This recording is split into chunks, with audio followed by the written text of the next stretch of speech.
I am super excited. Today is orientation day for new legislators. And so to be able to be standing in this Capitol as an African immigrant woman, it is a tremendous honor. And I'm over excited right now.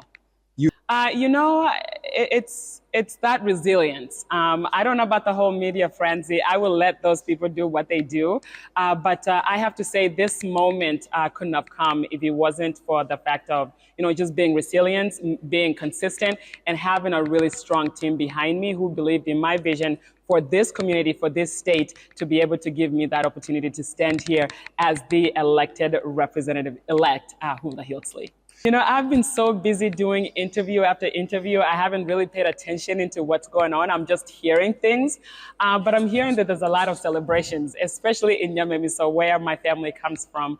And to be honest, it's humbling, because I still think that I'm that little girl from that little village somewhere in the middle of Kenya. And now I'm in the spotlight of this media frenzy. And so I'm still trying to really appreciate the magnitude of the moment.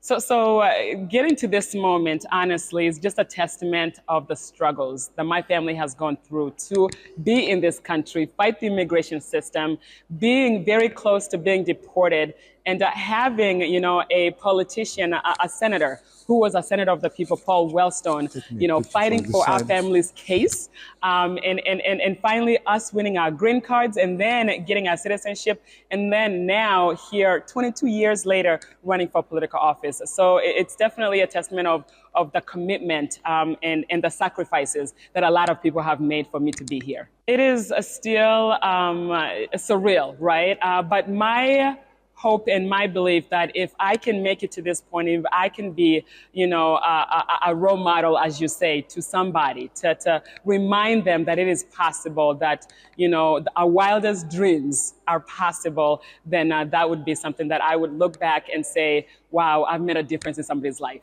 The biggest challenge that for our immigrant community is that we come here and we settle, right? We think that we have arrived. And also, I don't blame our community. It's a lack of knowledge, not understanding and knowing how this system works, not knowing, what the value of this system and what that can bring into their lives.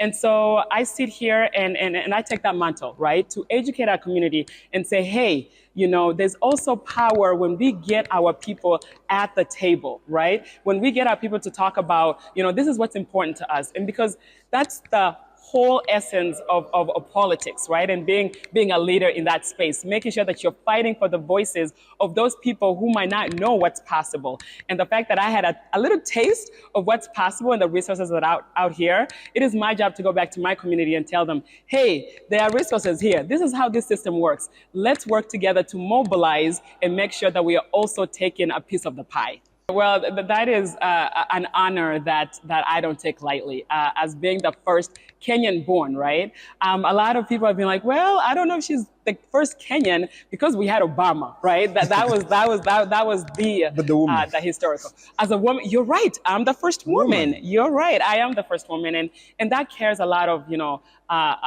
responsibilities. And I don't want to be the last. Like Kamala always says, I'm going to be the first, but I'm not going to be the last. And I'm hoping that this moment right here is a testimony that, you can come to this country, work hard, take care of business, know your craft, stick to it, be consistent, and get to where you want to be.